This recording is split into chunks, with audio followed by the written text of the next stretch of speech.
There we go. All right. Hello and welcome. This is our second budget session, AMA session of the new year. And thank you to Joe and Logan for joining me today. And if you have any questions, I'm happy to take them.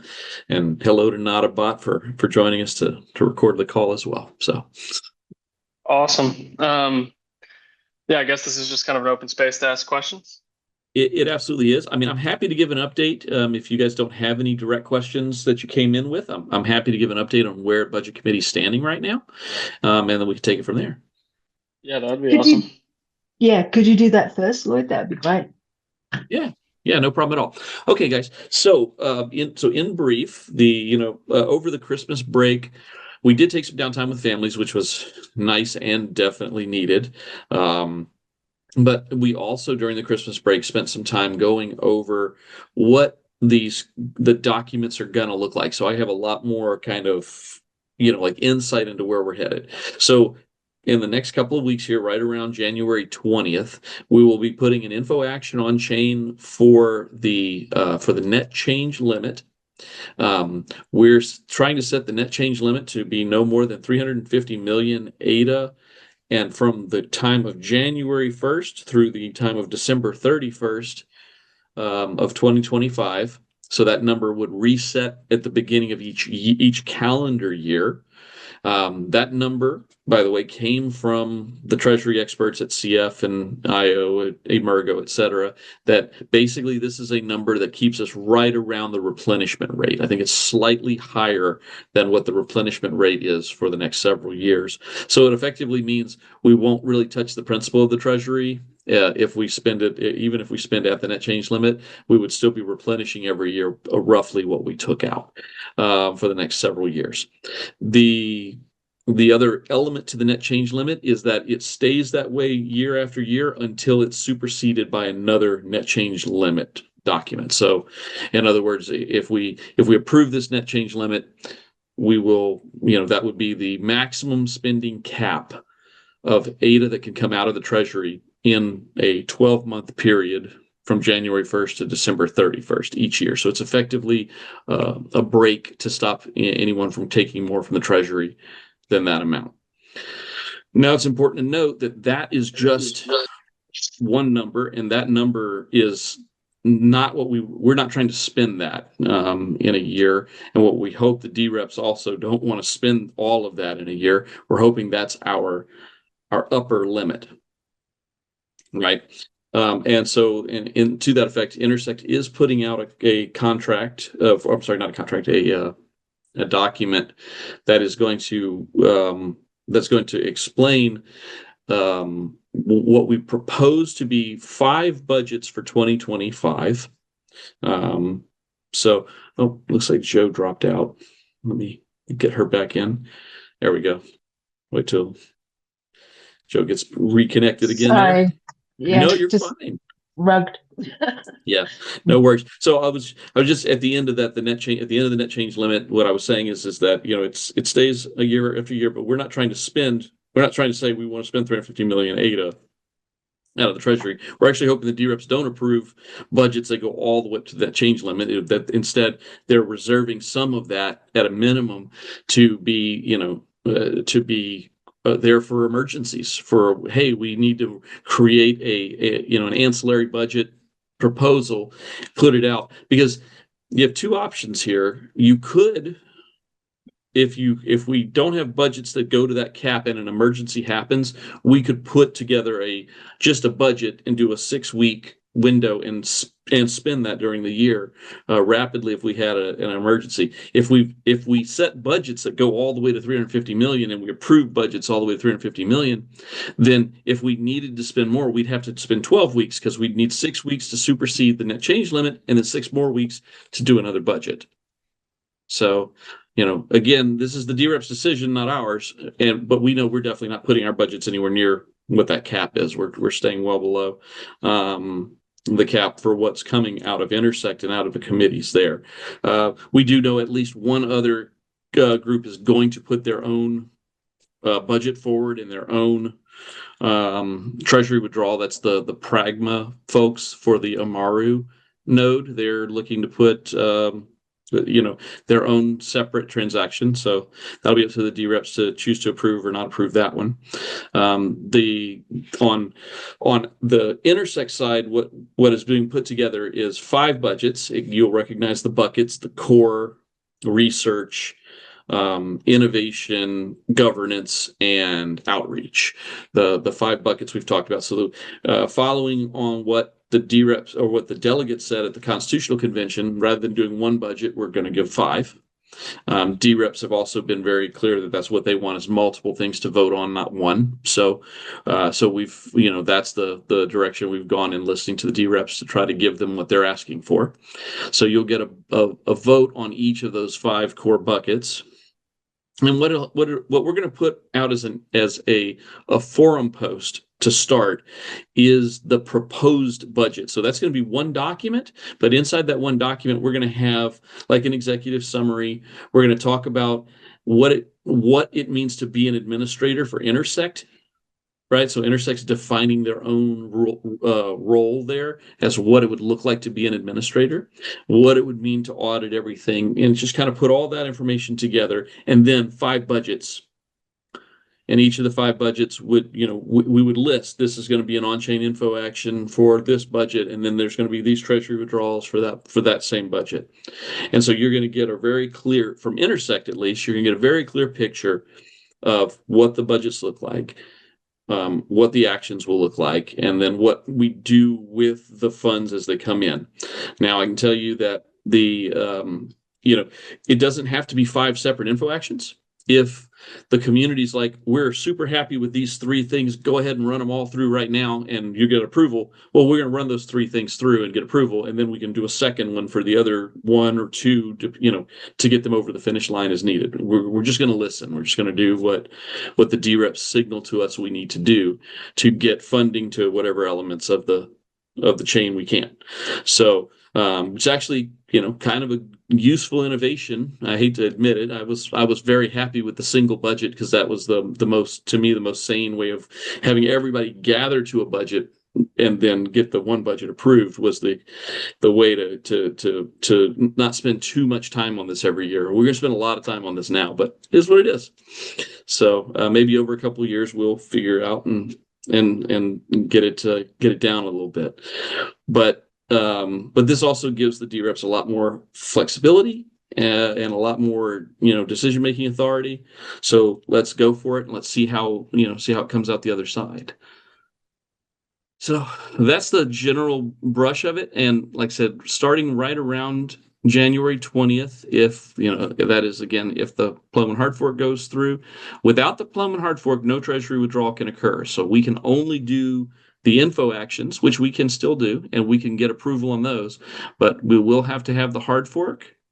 And then if we have the hard fork, but we don't have the new Constitution, then the best way that it looks like is that the CC could approve the Treasury withdrawal without the D-reps, if the D-reps approved the info action for the budget, if that makes sense. If we get a new Constitution in place, then the D-reps, not the CC, would be both. It'd be the D-reps and the CC would have to approve both the info actions and the Treasury withdrawals. So that would mean framing the governance action as a constitutional or not constitutional, because that's the only role of the CC. So effectively what they would do is it's either constitutional or not. Yeah. So we can't decide. We can't make a decision to put a budget through. Exactly. unless the governance action is framed. I don't know quite how you do that, but anyway, yeah, it's right. It's a little it's scary. A fallback. Yeah, it's a little scary, but here we are. So again, we're just doing the best we can from our end while we allow the processes around us to happen, right? Because we don't have much choice in the matter. We just have to be here and be here for it and adapt our processes as they change. So if we get the PluToM and hard fork over and we get the new Constitution over, then everything's in place, and we only have to contemplate that the D-reps approve, A, B, and C, which is net change limit, budget or multiple budgets separately as info actions, and then Treasury withdrawal actions that represent those budgets. So, and Intersect is asking to do 2 Treasury withdrawal actions in 2025. It would be for 100,000 or 100 million, 100 million ADA at each of the 2, and that's entailing that we are covering Project Catalyst and all of Intersect's operations and all of the Intersect's operations in that as it's became very popular to rib Intersect about that they take a 5%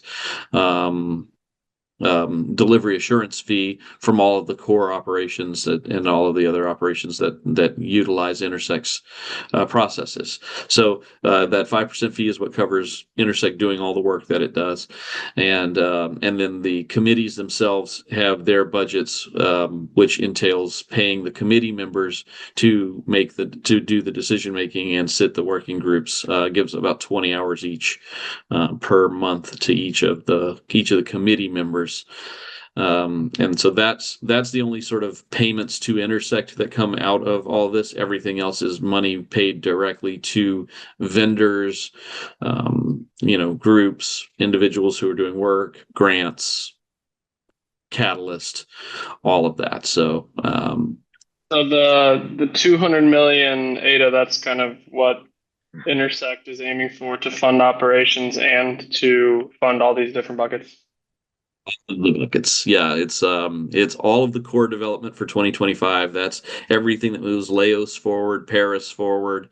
I think there's 8 or 9 in the core technology. There's all of the stuff in the open source office, including those maintainer retainers. That is money for the marketing group. That's money for the for events through the events council.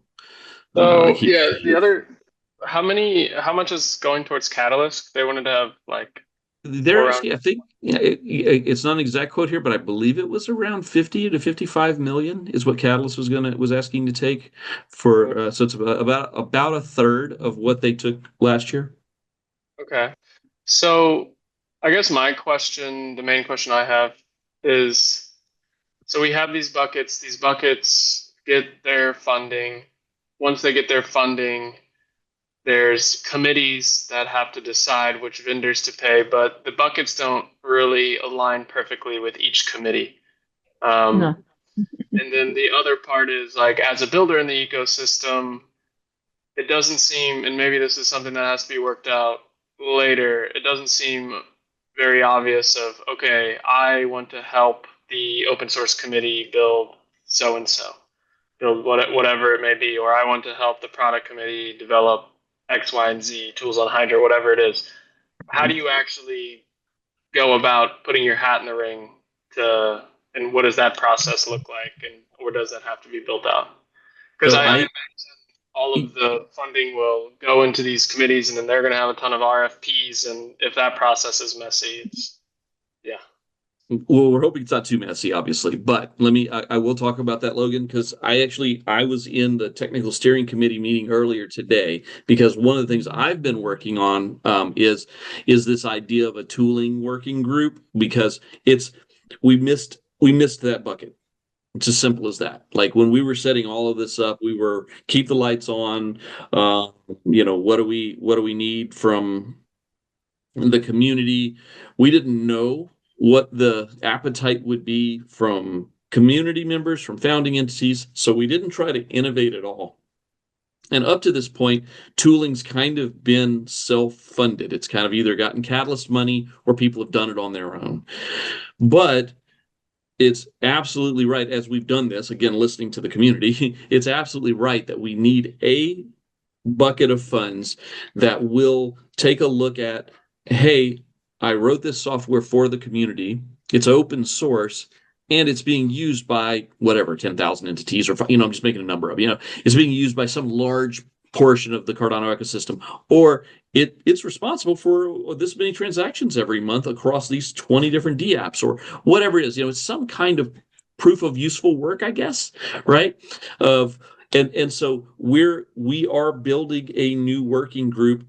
So far, the product committee's in on this, the budget committee's in on this, the technical steering and open source, and the CTO is interested in sitting in on this, right? So we've got like really interested, community-focused people who are like, yes, let's do this. So we don't have the answer to that today, right now, but we're working on that answer, because it was definitely something that needed to be addressed. And so we're trying to address it as rapidly as we can.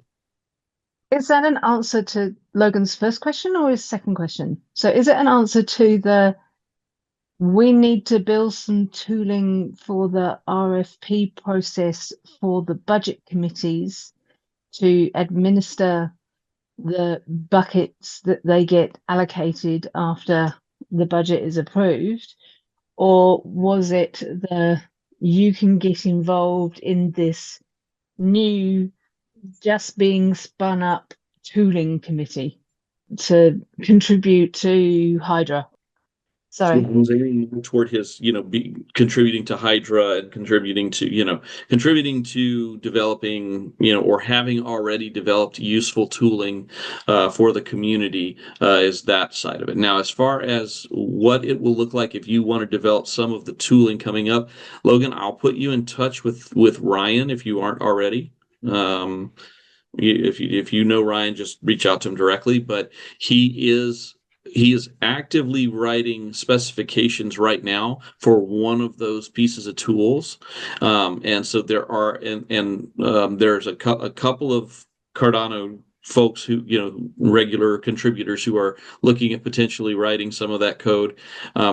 He's wide open for it because it's him and one other person. They can't develop everything, and they're not trying to. To their credit, they're trying to find people in the community that are willing to write some of these tools for the audit side, for the reporting side, for the, so it's both, right?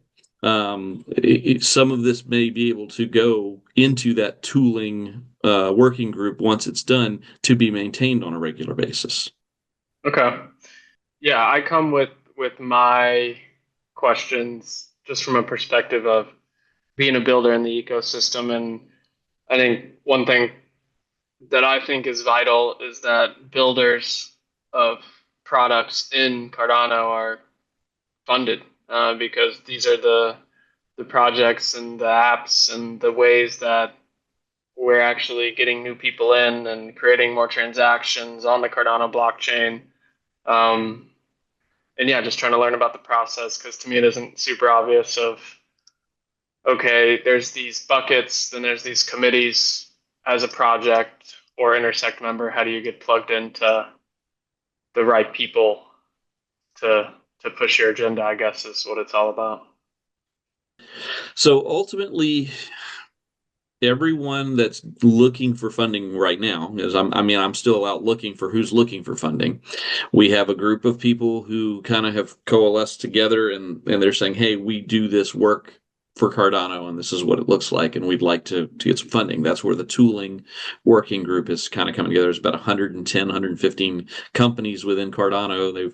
They've worked with some of the folks at IO. I think Ben O'Hanlon talked about the fact that he had kind of worked to gather a lot of those people together and ask them what they were looking for, right? That was one of the things. And so that was one of the things that drove us toward trying to get this tooling working group up, is that, yes, there's existing stuff and there's existing teams working in the space, doing things to bring transaction volumes. So what does that look like? Like, how do we offer support to those teams? Is it a Treasury withdrawal with their name on it? Maybe, right? Is it some other kind of support? Some of it is, and then the other thing that was asked of me recently was, what if it's brand new? What if we've never tried it before? Well, Catalyst. Brand new, you've never tried it before, you've never built anything. Yeah. It's Catalyst, right? That actually makes sense. That's what Catalyst does, right? So there's that answer. So that one was easier, but the harder one was infrastructure stuff that's been built or is being built that if X doesn't exist, what breaks on chain, right? So that's the best way to look at this. And that's kind of what this tooling working group is going to try to look at is if X was gone, if Koios was gone, what would break? A lot, right? A lot. So, that's the idea. It's that kind of thinking, and that's what we have to figure out. And Koios is just one that's so easy to pick off the top of the head. Block frost. I mean, you can pick some of them off the top of your head and just know that that would cause problems if it was gone or if it wasn't well maintained or whatever. So we really do have to look at those tools and see what they need and help them in the ways that they're needed. And so this is it's a very one-to-one process, but so far it's only about 120 companies identified. There's probably more, but at least we've got a starting place. And it's the idea of kind of a triage system where we go through and look at each company, talk to each company, figure out what their needs are, and figure out what if any help that the Treasury can offer, and then with the DREP's support, that roster of well thought out, companies. So that is the direction that's in. And like I say, mea culpa on my part. I tried really hard in the beginning to include everything that was that we should, from the beginning, but we missed this area. This one didn't get enough love early on, and so we're moving now to bring it up to speed as fast as we can. Cool. Yeah, that makes sense. And I've talked to other people about this very same idea. So it's if you need any help with the working group or anything like that, let me know. I can make sure I'm on all the meetings and a part of that committee or whatever. Like if we want to make a Cardano builder committee or absolutely. Just let me know how I can help.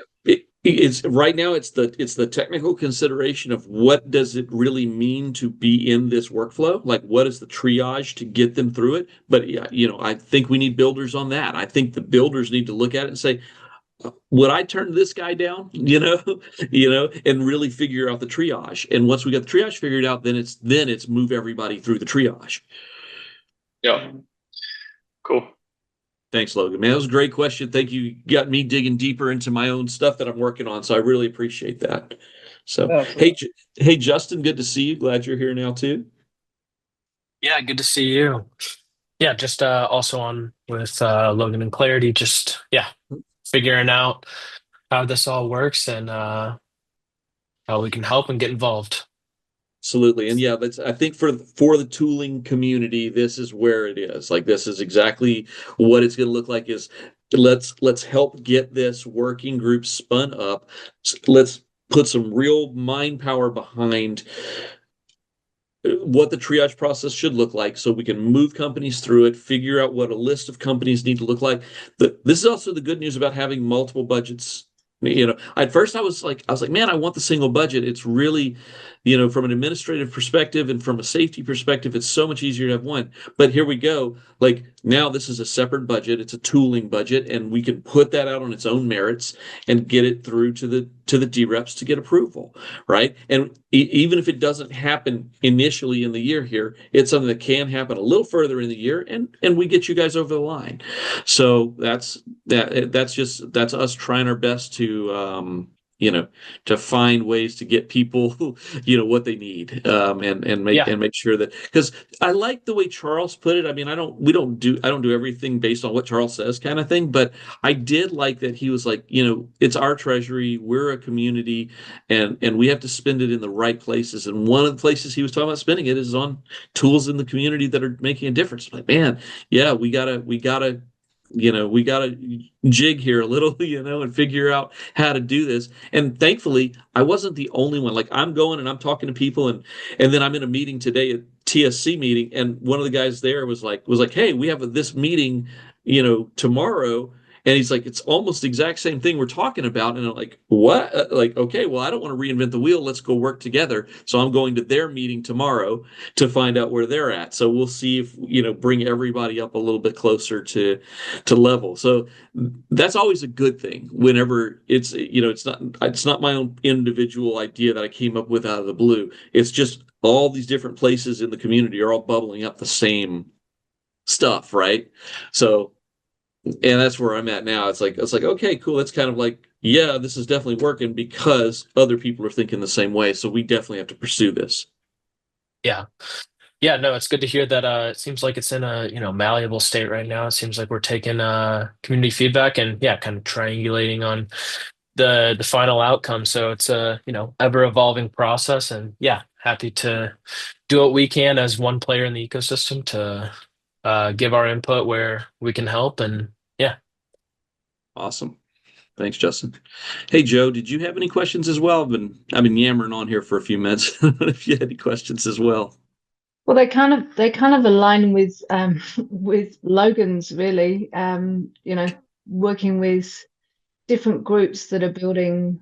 So some new stuff that was funded by Catalyst early on, and was very innovative and found some roadblocks and had to go in other directions, and it's taking longer than anticipated. And the Catalyst route is not the right route for them. How do we get them support? And then projects that are engaged with entities, referencing our conversation earlier on today, entities outside of Cardano, but that Cardano wants to engage with, like governments that need, that is still in that innovation space, but they need constant support, because if we're going to build relationships and be in the larger ecosystem, financial operating system,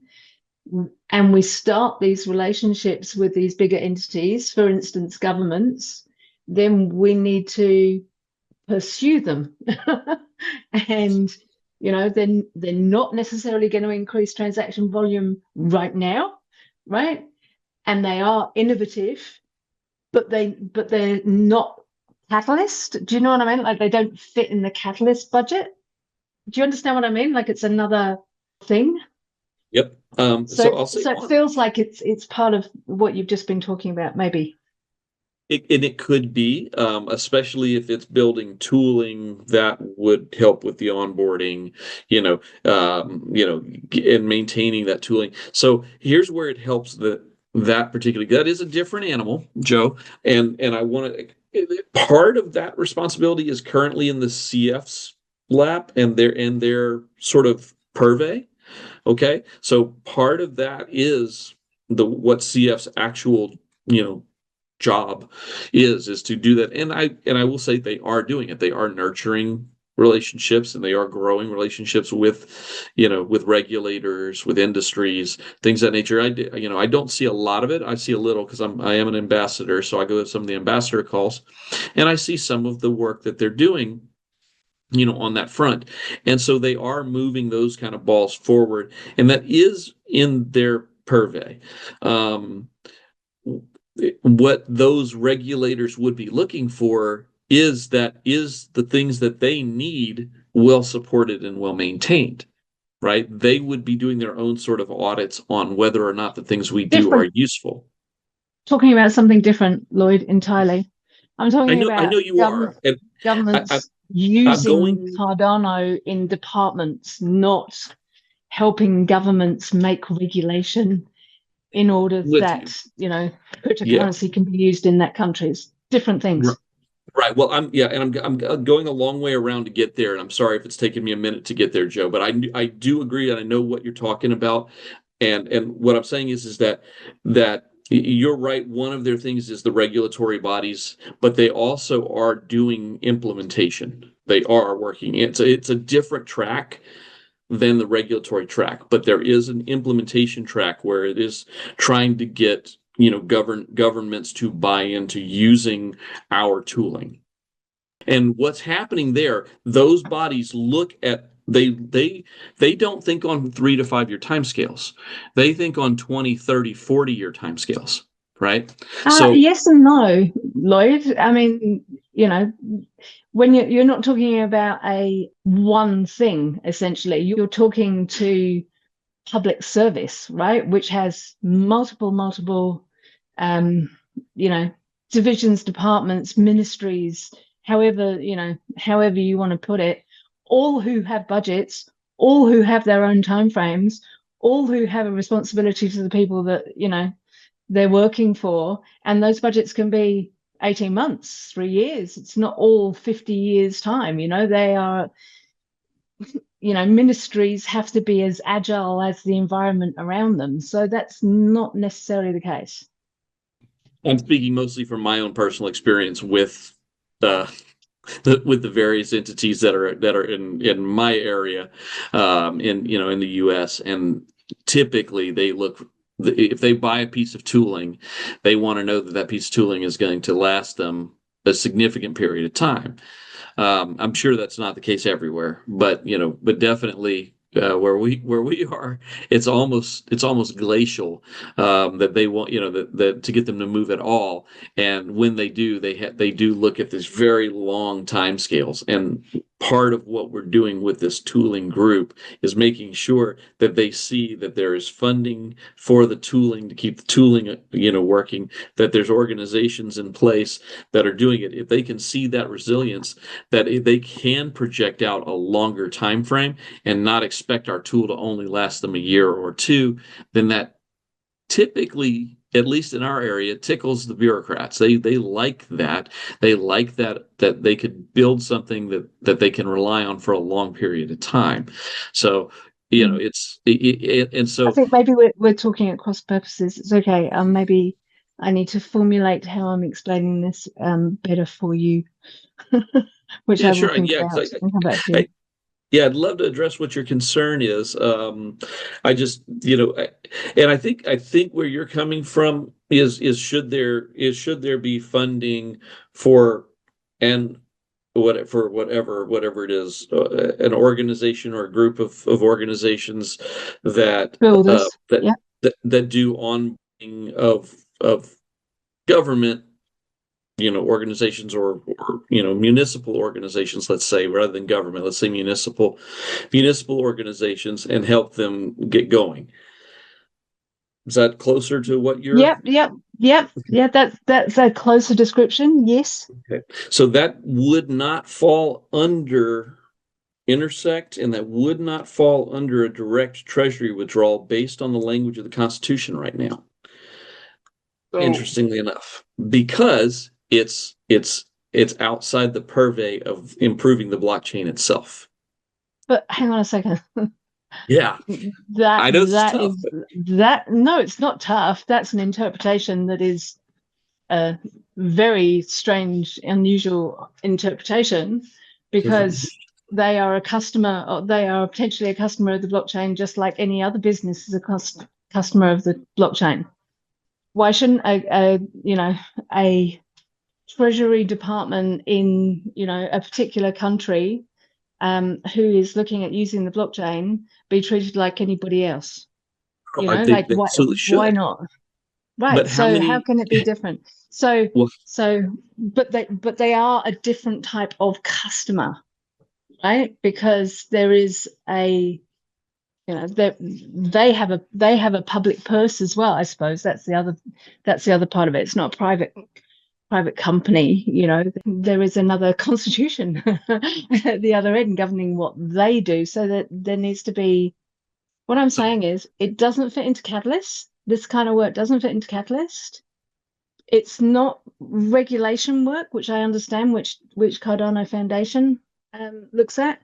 It's not community as such, and it's not commercial built. Do you know what I mean? Like it's a gray area that I haven't found where it fits in any of the committees yet.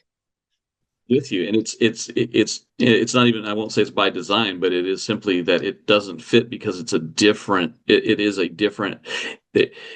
an important aspect. But again, I went to Article 4 in the new Constitution. So any participant may propose in the Cardano community may propose a blockchain ecosystem budget at any time. The Cardano community is expected to periodically propose one or more for the ongoing operation, maintenance, and future development of the Cardano blockchain ecosystem, and for covering other costs related to the implementation, administration, and maintenance of the decentralized on-chain governance processes provided for this Constitution. That's the list of what is there. So what could happen? I could see an entity forming up that was going to administer a budget that would go for governance, municipal adoption, right? And then that could work, and then they could potentially grant some of the funds that they get from a Treasury withdrawal toward that municipal adoption. I could see that being a thing, but again, this isn't an Intersect thing. That's why it doesn't exist in Intersect, because it's outside of Intersect's remit. Intersect is core development, governance, and budget, and that's it. And so there isn't anywhere, and that was why we even with tooling, there was a little bit of a struggle, because tooling's not innovation? What about innovation? What about community? What about the MCC? What about, like, are you just that? Because if you are just those things, that's great. That makes it really clear. Right. And Well, then that's other just people can take the roles of, looking after, adoption, because that's what this is. It's an adoption. Adoption of municipals would be its own separate thing, and it's not in the remit of Intersect. It's It's really not in any not. of those committees.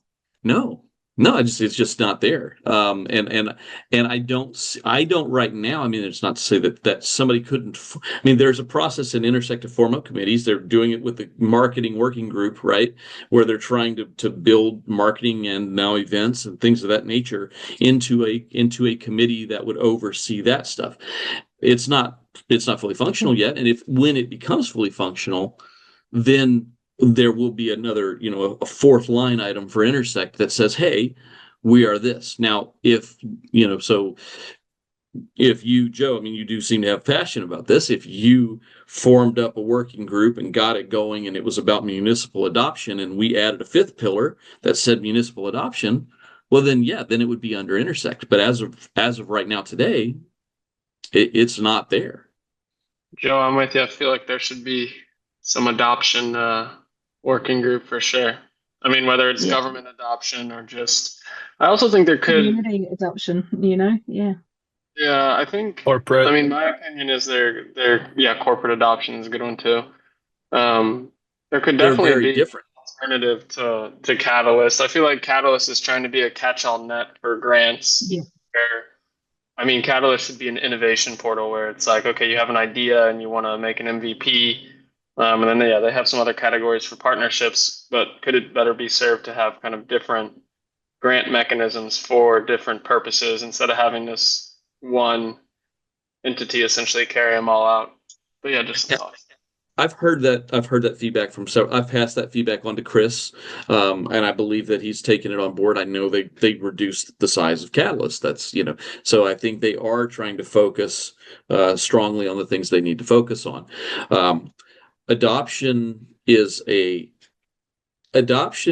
fits in a few different ways in a few different places, and there's nothing wrong with pursuing it. But again, as you were pointing out, Joe, the adoption of a municipal thing is very different than the adoption of a corporate thing. They are not the same thing at all. So going blanket adoption also probably is too broad, and we'd probably have to focus in on what kind of adoption we'd be going after. Yeah.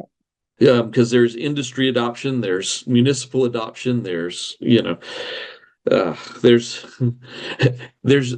layperson adoption, in that whole idea of bringing in the end user, right, to the space, and that's yet a third different thing, and that's a nebulous one that would be really hard to pursue.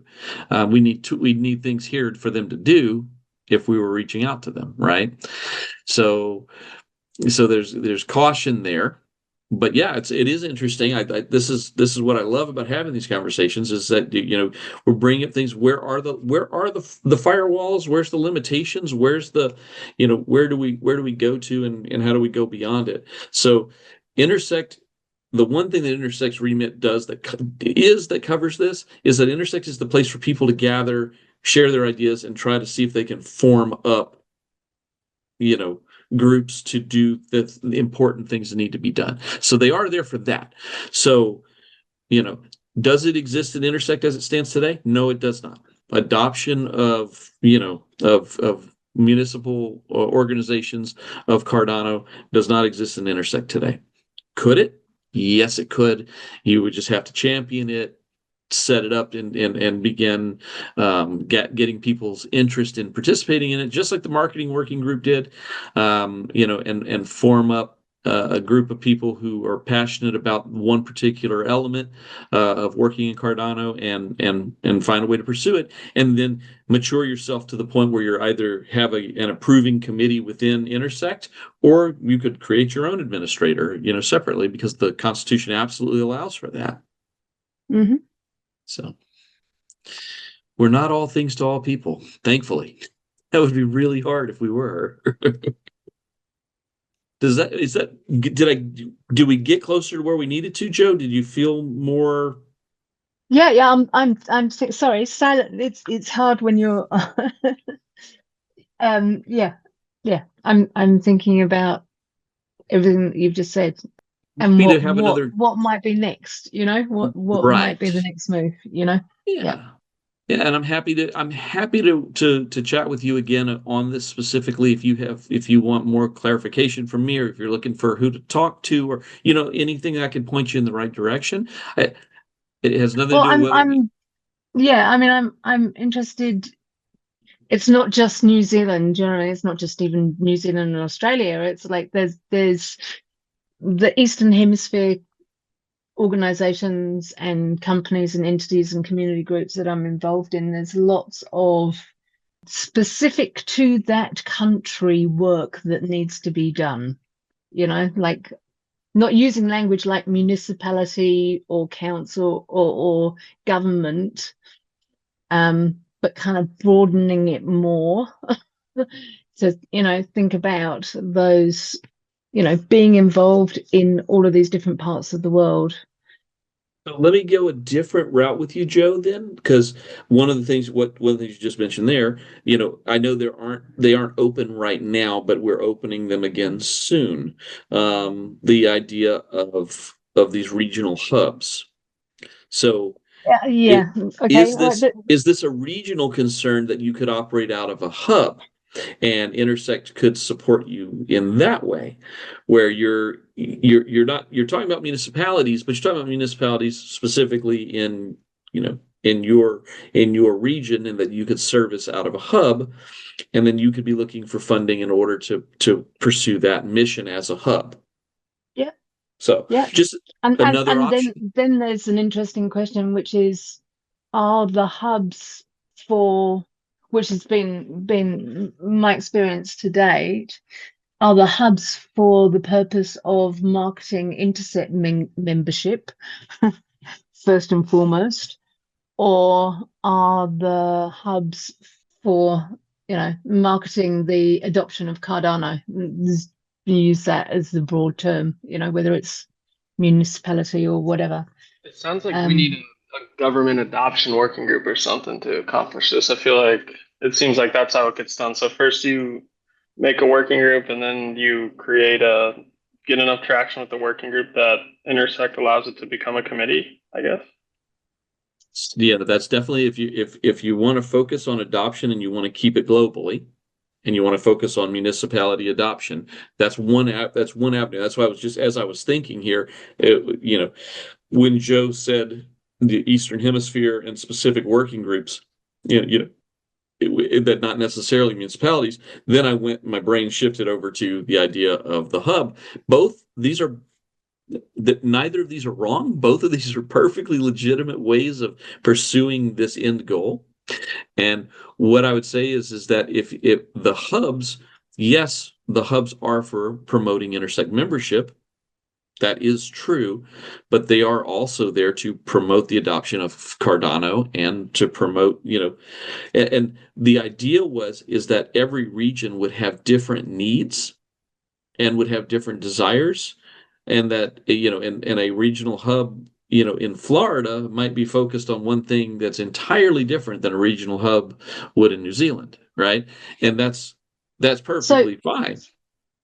Give me that analogy again, with a regional hub in Florida and a regional hub in Texas, right? Because Australia and New Zealand are very different countries. Yes. Korea and the Philippines are very different countries. So, there is a country specific because they come under a specific government. I'm laboring the point here, right? It's a discussion, something to unpick somehow. Yeah, and I would say, like, okay, so Florida could have its own hub and Texas could have its own hub because the governments of Florida and Texas, even if they're similar, there's still some pretty vast differences between the two. Exactly. And Yeah, so yeah. they could both coexist. Now, here's the other thing.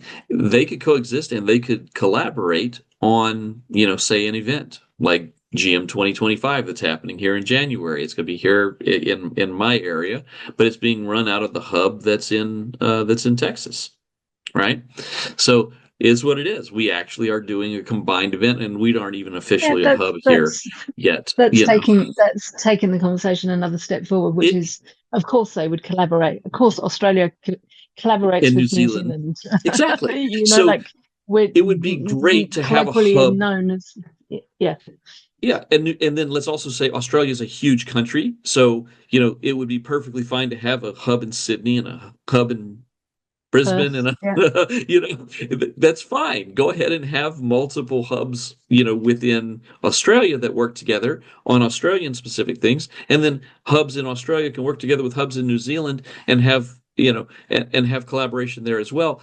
And what this really comes down to is that if geographical areas drive more members, then those geographical areas have more say in Intersect's business, right? Yeah. Well, it is what it is. You help guide us more by gaining more members and by being, and by being able to have it. And it also, there is an argument for that, but there is also an argument for diversity and decentralization, right? Like, not all of these countries in our area, we have all of the Pacific Islands, which are, hundreds of thousands of people, few million, but not, millions and millions. New Zealand is only 5 million people, right? Does that mean that we have, because we're a smaller country and because we have, our adoption is important, I would hope, right? Given Cardano and why we're all here, right?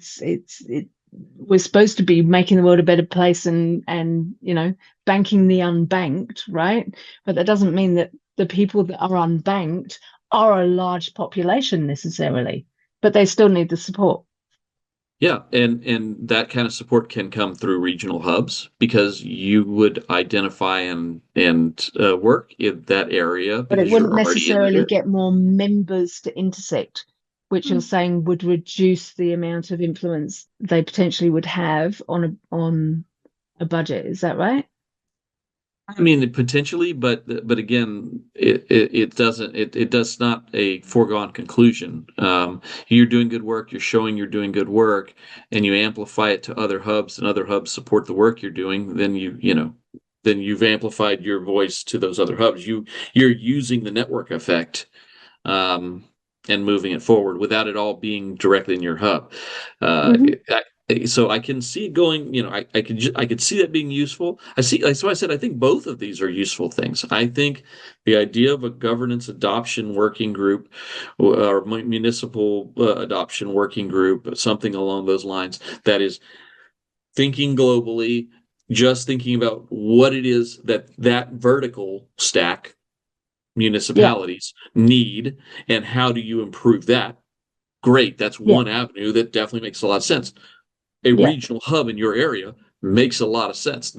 I would say both of those things need to happen. Yeah. Okay. So just work to do and beyond this budget potentially. This is I never saw this as the finishing line. I saw this as the starting point. Yeah.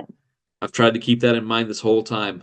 I'm hoping that the work that we do this year and hand off at the end of this year, at the end of 2025, is good precedent, good functional methodologies that different new ideas can bubble up, get in, find a way to work into the system and build something useful that all of Cardano is improved by. And that's just because that's the goal, right? Is that Cardano is improved by our actions.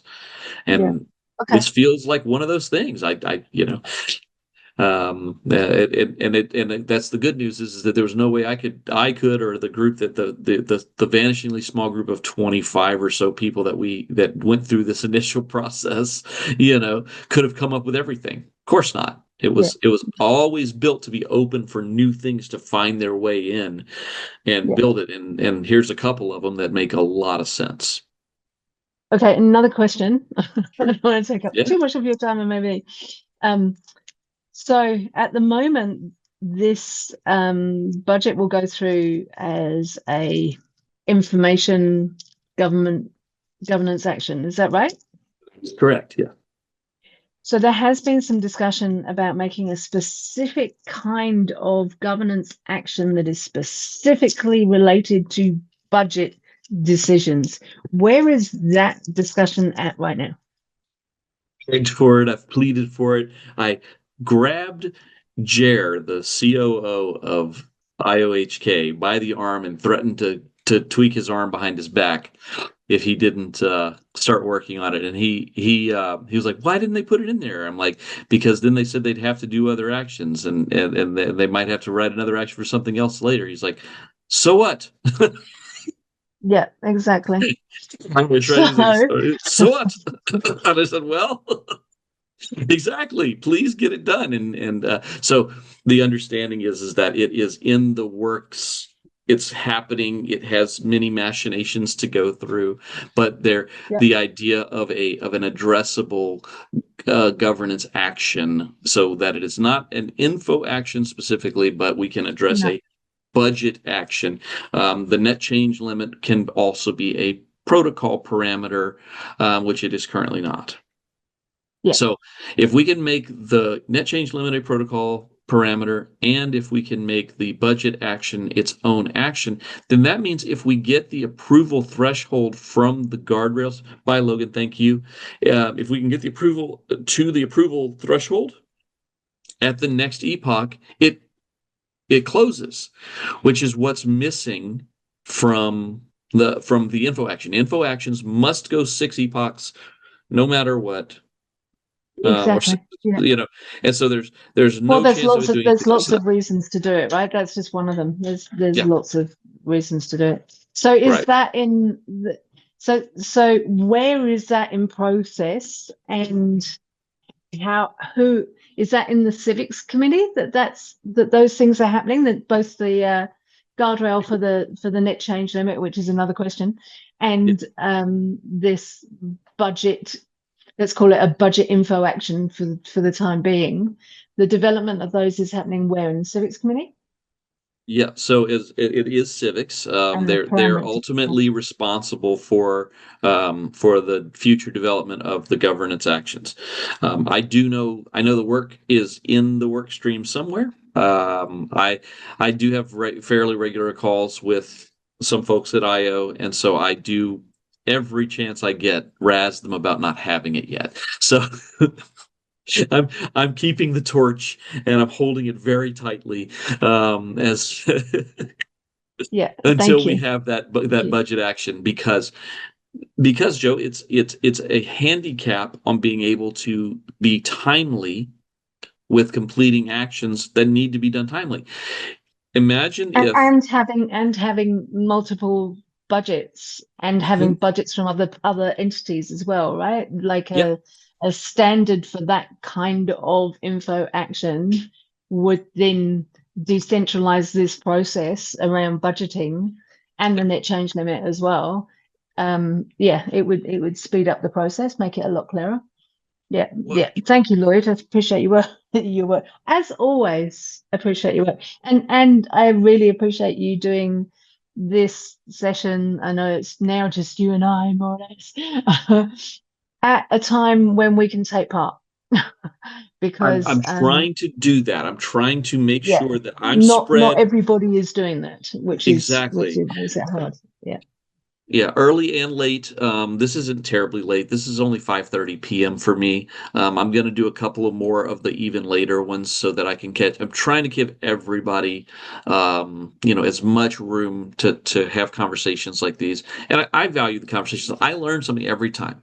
I have to defend my positions. I have to change my positions when they need to be changed, and that only happens through all these interactions. So, Yes. So That's good. I'm happy to keep doing them because it's improving everything we're doing every time we have these conversations. Great.